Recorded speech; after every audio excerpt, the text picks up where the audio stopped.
निराकार बोली समस्त कहते भगवान को निराकार बोली कहते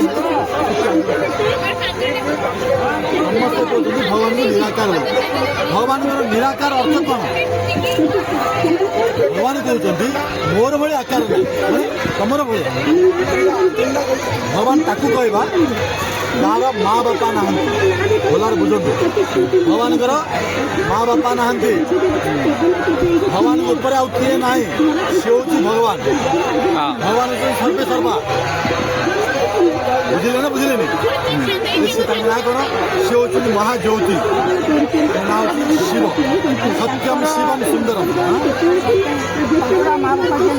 तार माँ बापा ना सी हूँ भगवान बुझे ना नहीं आमर माँ बापा अच्छे कृष्णकर माँ बापा अच्छा रामकर माँ बापा अच्छा बुझिपारे ना शुणु शुणु आप सब बुझे शिव पृथ्वी के आरंभ होता मझे कौन है शेष कौन हम कि कहीपर कौन कहीपर ये हूँ परमात्मा शिव गीता ज्ञान दाता लोक कोटी कोटी टंका अच्छी ना नहीं दुख बिकिपार दुख बिकिपार कि सुख किणी पार कौन कहते ना दुख बिकिपार ना सुख किणी पार किंतु भगवान समस्ते कहते मैंने कहते ना one God one world one family समस्ते कहते भगवान गोटे बोली कहते ना दीटा गोटे से किए किए देखा परमात्मा शिव आम सनातन हिंदू धर्म में समस्ते पूजा करते रामेश्वर अमरनाथ विश्वनाथ राम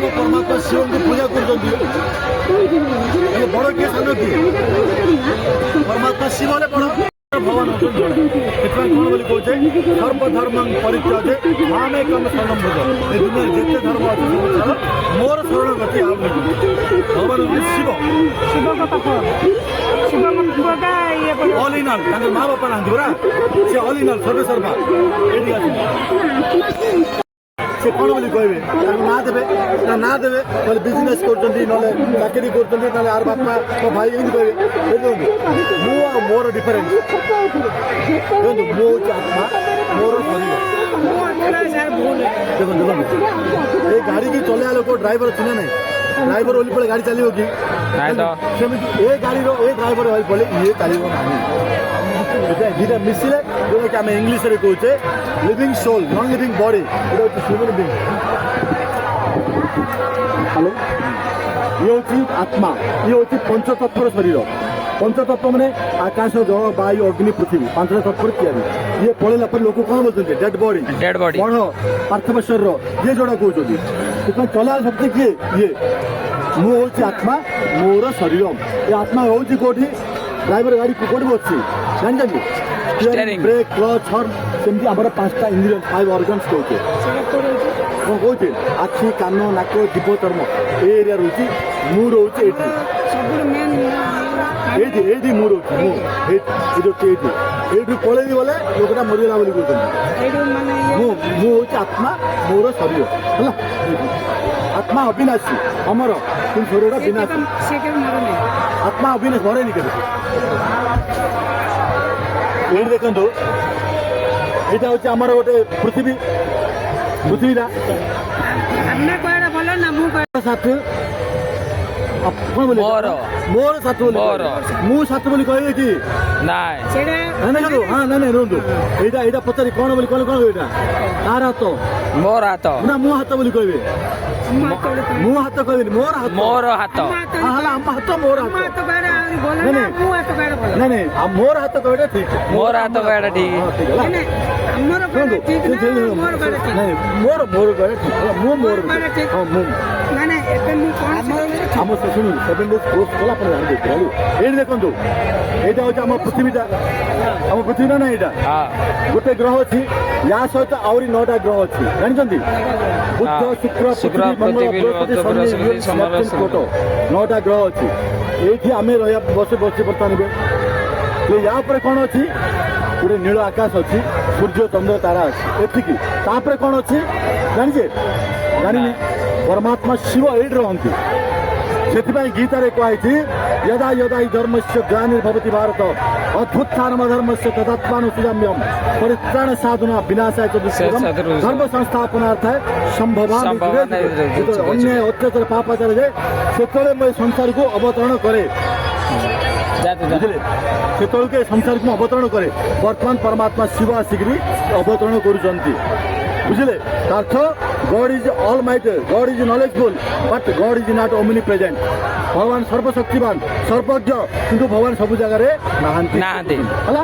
ବୁଝିଗଲେ ଏଇଟା ବୁଝିଲେ ତ ଶ୍ଲୋକରେ ଭଗବାନ ଯେତେବେଳେ ଅନ୍ୟ ଭଗବାନ ଏ ସଂସାରକୁ ଅବତରଣ କରନ୍ତି ହେଲା। ଏଇଠି ଆସନ୍ତୁ ଇଏ କିଏ ବୋଲେ କଣ କହିବେ ଆପଣ? ଶଙ୍କର। ହଁ ଇଏ କୋର୍ଟରେ ଜାଣିଦେଲେ ଆପଣ କଣ ବୋଲି କହିବେ? ଶଙ୍କର। ଏଇ ଶଙ୍କର ବୋଲି କହିଲି ସେ ପାଇପ ପଡିଲେ ଜାଣିଲେ। ଶିବ ଶଙ୍କର ମଧ୍ୟରେ ପାର୍ଥକ୍ୟ ଡିଫରେନ୍ସ ବିଟୱିନ୍ ଶିବ ଏ ଶଙ୍କର ବୁଝିବେ। ଆପଣ ଦେଖିବେ ଶଙ୍କରଙ୍କର ତୃତୀୟ ନେତ୍ର ଖୋଲିଲେ ଦୁନିଆ ବିନାଶ ହବ। ଶଙ୍କରର ବିନାଶ ରୂପ ତାଙ୍କର। ସେଥିପାଇଁ ତାଙ୍କ ଆଗରେ ଗୋଟେ ଶିବଲିଙ୍ଗ ରଖାଯାଇଛି। ସେ ଧ୍ୟାନ କରନ୍ତି ପରମାତ୍ମା ଶିବଙ୍କୁ। ଧ୍ୟାନ କଲେ ସଂସାରଟା ତଳମଳ ହେଉଛି, ଭୂମିକମ୍ପ ହେଉଛି, ସବୁ ପ୍ରକାର ହେଉଛି। ବର୍ତ୍ତମାନ ୱାର୍ଲଡ ଚାଲିଲାଣି। ଇସ୍ରାଏଲ, ଇରାନ ଆଉ ଆମେରିକା, ରାସିଆ, ୟୁକ୍ରେନ ଏସବୁ ଚାଲିଛି ବର୍ତ୍ତମାନ ଜୋର ଯାଉଛି। ଗ୍ୟାସ୍ ରେଟ୍ ବଢ଼ିଲାଣି। ଆଉ କେତେବେଳେ ଗ୍ୟାସ୍ ପାସ୍ ମାନେ କାଠ ଲଗାଇବାକୁ ପଡ଼ିବ। ଏବେ ଛୋଟ ଛୋଟ ସାମାନରୁ ଛୋଟ ଯେତି ଆମର ଆଗ ପୂର୍ବରୁ ଆଇଥିଲା ଛୋଟ ଛୋଟରୁ ଯେମିତି ଆଇଥିଲା ଆଉଥରେ ସେମିତି ଆଉଥରେ ଛୋଟ ଛୋଟ ଉପରକୁ ନିରାକାର ପରମାତ୍ମା ଶିବ ଶେଷ ହବ। ଆପଣ ଶୁଣନ୍ତୁ ଇଏ ହଉଛନ୍ତି ନିରାକାର ପରମାତ୍ମା ଶିବ। ଇଏ ହଉଛନ୍ତି ଶଙ୍କର। ଶିବ ଶଙ୍କର ମଧ୍ୟରେ ପାର୍ଥକ୍ୟ। ତାଙ୍କର କାମ କଲ୍ୟାଣକାରୀ। ଭଗବାନ କାହାର ଅକଲ୍ୟାଣ କରନ୍ତି ନାହିଁ। ନିରାକାର ଶିବ କାହାର କଲ୍ୟାଣ ଅକଲ୍ୟାଣ କରନ୍ତି। ଆଉ ଯୋଉ ଦୁଃଖ ଅଛି ଆମକୁ ଶଙ୍କର କାମ ବିନାଶ କରିଲା। ଘର ତିଆରି ହେଲା, ପାଇପ ବାଲା ଆସିଲା ପାଣି ଲଗେଇ ପଳେଇଲା ସିଏ। ଆଉ ଇଲେକ୍ଟ୍ରିକ ବାଲା ଆସିଲା ଇଲେକ୍ଟ୍ରିକ ଲଗେଇ ପଳେଇଲା। ଆଉ ଯୋଉ ଚୂନ ବାଲା ଚୂନ ସେ ପିଇଲା। ଆମର ଡିପାର୍ଟମେଣ୍ଟ ସେଇଟା ହେଲେ ମାନେ କଣ ଡିପାର୍ଟମେଣ୍ଟ ସେଇଟା ବୁଝିଲେ ନା ନାଇଁ ଆପଣ?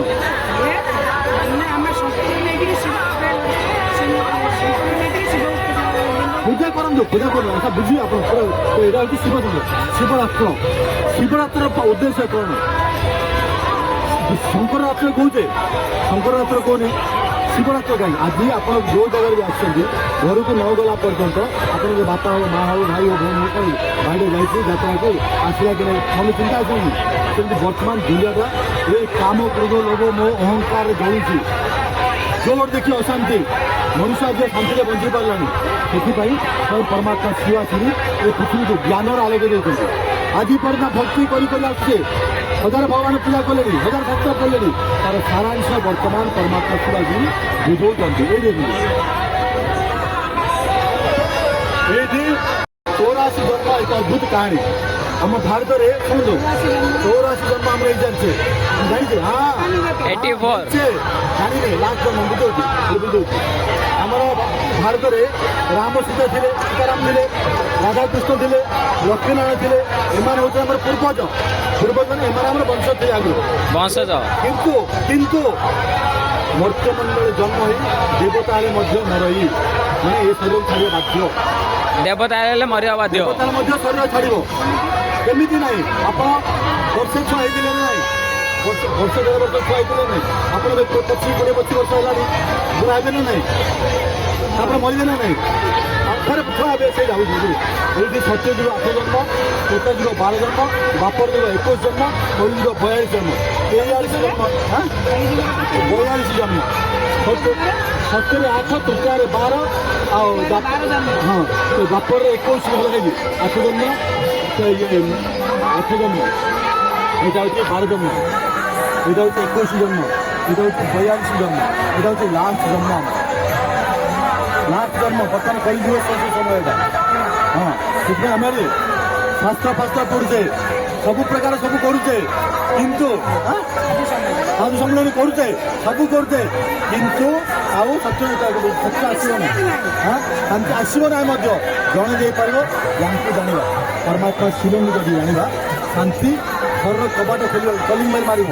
ମୁଁ ଶାନ୍ତି ଆସିବି ବାପ କବାଟ ଖୋଲ ବୋଲି ହେଲେ ଏହାର ଡେଲି ଆସିବାକୁ ପଡ଼ିବ।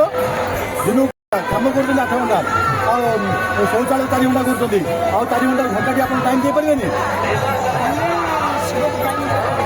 ବାସ୍ ବୁଝିଗଲେ ପୁରା ବୁଝିଗଲେ ଆଉ ଶିବ ପରମାତ୍ମା ଶିବଙ୍କୁ ଗୋଟେ ଘଣ୍ଟାରେ ଆପଣ ଟାଇମ୍ ଦେବାକୁ ପଡ଼ିବ ସେଇ ଶିବଟା ଛାଡ଼ନ୍ତୁ ଘଣ୍ଟା ଟାଇମ୍ ଦେଲେ ଆପଣ ମଧ୍ୟ ଏ ଡ୍ରେସ୍ ନେଇ ଆହୁରି ଭଲ ଡ୍ରେସ୍ ଭଲ ବ୍ୟାଚ୍ ମାରିକି ଆପଣ ମଧ୍ୟ ଲୋକଙ୍କୁ ବୁଝେଇବେ ବର୍ତ୍ତମାନ କଳିଯୁଗର ଶେଷ ସମୟ ସ୍ୱୟଂ ପରମାତ୍ମା ଶିବ ଆସି କହୁଛନ୍ତି ହେଲା ଆଉ କ'ଣ ବୁଝିବାର ଅଛି ଆପଣ ଆଶ୍ରମ ଆସନ୍ତୁ 7 ଦିନ ହଜିଲା ସେଇଟା ମୋ ଘର ହେଲେ ବିକି ଦେବି ତତେ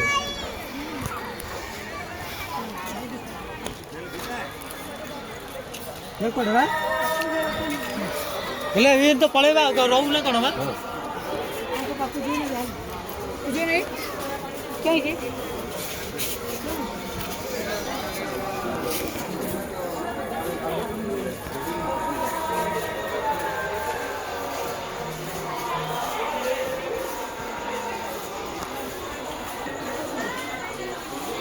କାଲି